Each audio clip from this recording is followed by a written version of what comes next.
Hoje eu vou começar uma série de vídeos da epilepsia genética de forma bem básica, e para aquele entendimento mais completo eu sugiro que vocês vejam os vídeos anteriores que eu falo sobre descomplicando a genética. São uma série de vídeos até bastante longos, mas que podem ajudar muito a gente a entender alguns conceitos aqui. O primeiro deles, eu vou falar sobre a hereditariedade. Então, a genética é o ramo da biologia que estuda os nossos genes. E os genes são os responsáveis por passar as informações, as características para as próximas gerações, que nós chamamos de hereditariedade. Então, a cor dos meus cabelos, o formato dos meus olhos, até a minha voz veio da junção dos genes, tanto do meu pai quanto da minha mãe. E deles veio de várias outras gerações dos nossos antepassados. Então, vamos fazer uma analogia bastante simples, que seria a nossa biblioteca. Então, nossos cromossomos, né, que como se fosse a nossa biblioteca, e os nossos cromossomos é como se fossem nossos livros. E cada cromossomo, né, então a gente tem um par, né, então nós temos 2 livros de cada cromossomo. E os cromossomos, eles vêm assim, tudo misturado, e no aparelho, quando a gente vai estudar, eles fazem de forma que nos ajude tanto no tamanho quanto assim, no formato, né? Então a gente tem aqui que a gente chama de braço curto, e aqui o braço longo, braço curto, braço longo. Nós temos 22 cromossomos, que chamamos autossomos, e 2 cromossomos que nós chamamos de cromossomos sexuais, que é o cromossomo que a gente já estudou na escola, o cromossomo X e o cromossomo Y. O cromossomo X, quando você tem 2 cromossomos X, então dá o aspecto do sexo feminino. E quando nós temos cromossomos X e Y, né, pode ser 2X e 1Y, ou 2Y, o Y dá a característica do sexo masculino.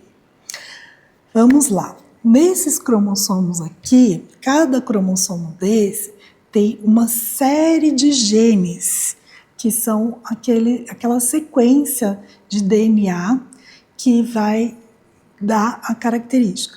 Então, pode ser tanto a característica de algo que nós temos, né, um canhotismo, né, o aspecto dos olhos, né, uma aptidão, né, para uma música ou para uma aptidão artística, mas também podemos ter uma hereditariedade da questão das doenças, das alterações genéticas que levam a algumas doenças. E para isso, para a gente entender, eu vou falar um pouquinho sobre o que é uma doença autossômica dominante e o que é uma doença autossômica recessiva, e também o que é uma doença ligada ao cromossomo X, certo? Então, a gente lembra um pouquinho, né, se a gente lembrar lá da biologia, que tem aquele azinho, né? Então, que estão aqui demonstrados nesses bonequinhos. O azão, ele está demonstrado como um gene que ele é dominante, por isso ele é grandão, ele é um gene dominante. E o azinho seria um gene recessivo. Certo? O gene recessivo não é que ele é mais ou menos importante, é a forma dele se expressar, tá? E aqui, em bolinhas, aqui, a gente está demonstrando alguma alteração em mosaico. Então, tem pacientes que são mosaico de algum determinado gene. Então, isso aqui são os bonequinhos para a gente determinar isso. Uma doença autossômica dominante, ela é aquela doença que a gente precisa somente de um alelo, né, um cromossomo com aquela alteração. Então, nós temos aqui, por exemplo, um paciente que tem um gene dominante e um outro que tem um gene que não é dominante. E aí, esse paciente vai ter aquela característica. A gente pode dar um exemplo da situação do gene do canhotismo. Então, nós temos menos casos de canhotos do que a população em geral. Então, a maioria das pessoas são destras. Então, já por essa situação, a gente pensa que é um gene dominante. Então, eu penso que se eu sou destra, eu posso ter os dois alelos, dois cromossomos que são dominantes, ou eu posso ter também um gene que por exemplo, herdado do meu pai, que é esse dominante, e o herdado da minha mãe, que é recessivo. Mas, mesmo assim, eu vou ser dominante, eu vou ser destra, porque o gene, ele é dominante. No caso, se eu fosse uma pessoa que fosse canhota, ela herdou 2 genes recessivos, por isso ela é canhota, certo? Mas essa pessoa que é canhota, se ela casar com uma pessoa que ela tem o gene dominante, os 2 genes dominantes, então os filhos vão ser sempre assim. Então, porque vai ter um gene que veio da mãe e outro gene que veio do pai. A mesma coisa serve para a cor dos olhos, né? Para a questão também. Tem várias outras características que são recessivas ou são dominantes também. Falando das doenças, então nós temos algumas doenças que já têm essa característica que ela é recessiva ou ela é dominante. Então, eu vou falar um pouquinho sobre as doenças que são autossômicas dominantes. Autossômica quer dizer que naqueles cromossomos que chamamos autossômicos, aqueles 22 cromossomos que são numerados de 1 até 22. E nós temos os que são ligados aos cromossomos sexuais. As doenças que a gente chama de autossômicas dominantes, então elas estão localizadas naqueles cromossomos 1 até o cromossomo 22. O que isso quer dizer? Que basta um gene, né, um alelo, uma cópia alterada para manifestar a doença. Então, por exemplo, nós temos aqui algumas pessoas que têm uma doença autossômica dominante. Por exemplo, a síndrome de Dravet. Então, nós temos aqui uma pessoa que tem a síndrome de Dravet. No caso, se a síndrome de Dravet, se ele tem um gene, o SN1A alterado, que veio da mãe, o outro do pai, assim, né, as doenças autossômicas dominantes, as doenças, né, você tem aqui 100% do produto proteico anormal. E muitas vezes essas pessoas elas não vão sobreviver, né, neste caso aqui. E neste caso aqui, a gente tem 50% do produto seria o habitual, e 50% do produto que seria anormal. Então, a gente tem a síndrome de Dravet, quando você tem metade do produto alterado e metade que está normal, vamos colocar assim. Aí vocês vão me perguntar quando que, no caso, um pai ou uma mãe que também tem essa mesma mutação e que não tem a síndrome de Dravet, teve uma crise febril ou que não tem, nem teve histórico de crise, e por que que ela tem a mesma mutação. Então, tem algumas formas disso acontecer. Uma delas é, por exemplo, o paciente ser mosaico. Ele tem uma mutação, né, em um dos genes e que, por exemplo, não se manifestou, né? Ele tem algumas células que têm a alteração, mas que, né, ela é um gene dominante, mas que não se manifestou. É uma situação, às vezes, difícil de entender, né? Mas, às vezes, ele também pode ser que ele não seja mosaico, ele seja a mesma situação aqui do filho, né? Ele ter um gene alterado e o outro que está normal. Então, como que a gente explica isso? Então, tem algumas doenças que têm o que a gente chama de penetrância incompleta, que muitas vezes não se manifesta naquele indivíduo. Então, algumas doenças têm essa característica. Outras vezes, aquela mutação naquele gene, aquela variante patogênica, ela pode ter uma variabilidade fenotípica. E tem alguns outros genes que, vamos supor, que minimiza ou que o próprio ambiente pode modificar. Então, por exemplo, um pai ser um paciente que teve uma crise febril, ou uma mãe, e o filho também ter a síndrome de Dravet. Então, você ter fenótipos diferentes numa mesma família. Então, por isso que é importante a gente entender bem, né, qual que é a mutação, qual é a variante patogênica, para ver, né, nos bancos de dados se tem relatos de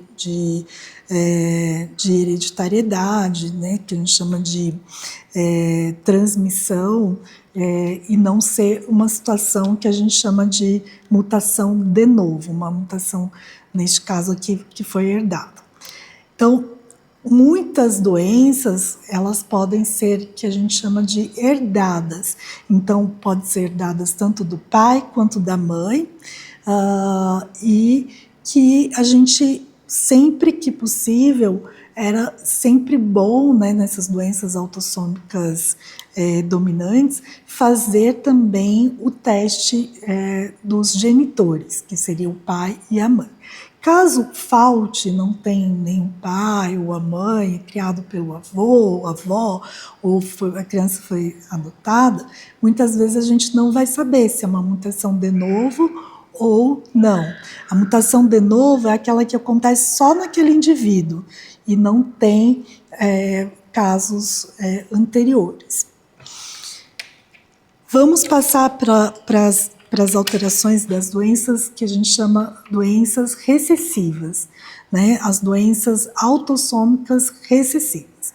Então, as doenças autossômicas recessivas são aquelas que estão naqueles cromossomos, né, de 1 até o 22, e cujo gene ele é recessivo. Por exemplo, eu citei a situação do canhotismo, então, daltonismo também tem. Então, tem algumas situações que às vezes nem são doenças, são características que elas são recessivas. E que a cor dos olhos é uma característica recessiva, que a gente precisa ter tanto, né, o gene do pai e da mãe, né, não vou colocar alterado, o gene ser recessivo para aquela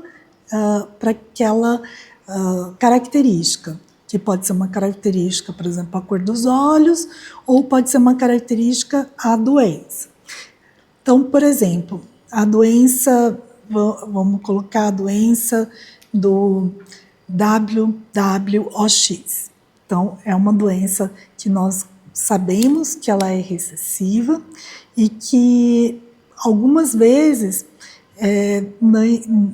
né, o pai e a mãe não sabem que tem essa alteração, então eles são o que a gente chama de heterozigotos, então ele tem uma mutação, né, recessiva naquele gene, e quando casou com uma pessoa que tem uma mutação semelhante, o filho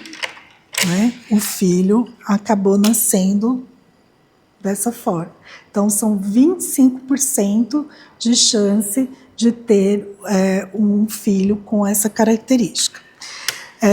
No caso de casamentos que a gente chama consanguíneos, então a gente tem 50%, né, não diria 50%, então menos, mas uma porcentagem grande de genes que são muito parecidos. Então pode ser genes que não levam a doenças, mas também genes que levam doenças. Então a gente tem essa preocupação de ter um filho que tem aquela doença que a gente chama recessiva. No caso de pais também que não são primos ou que não têm parentesco nenhum, podem ter genes alterados, mutações alteradas no mesmo gene. A gente fala que é uma coincidência muito grande. Então, ter uma alteração em outra região, mas é no mesmo gene, e o filho nascer com uma doença recessiva.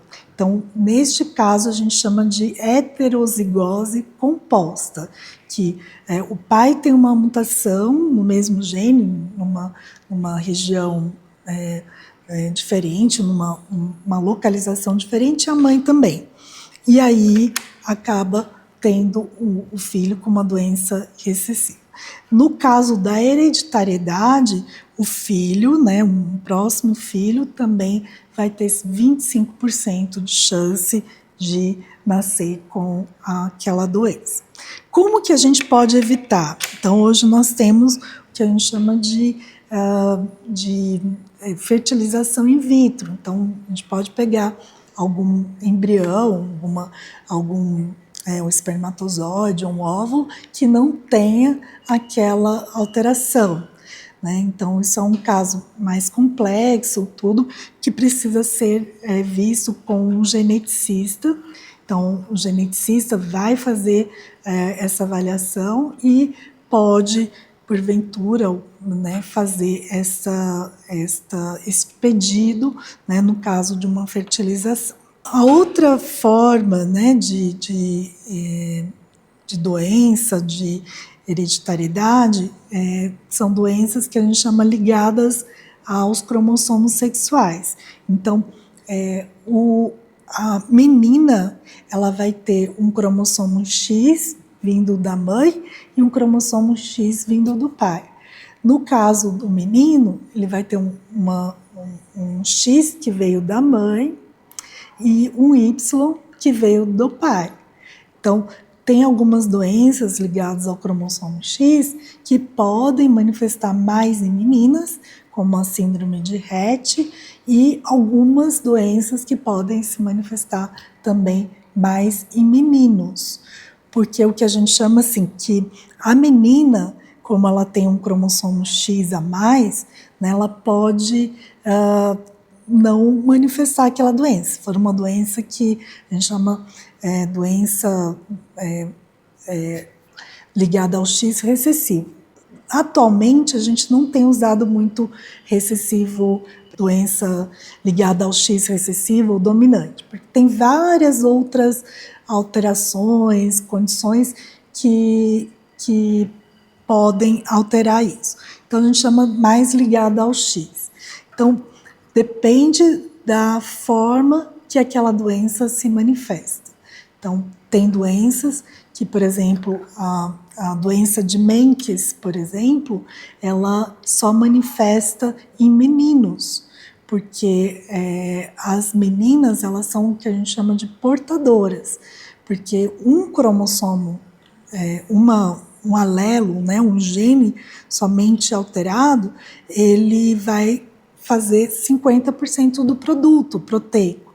E 50% do produto proteico pode ser suficiente, no caso da doença de Mengs.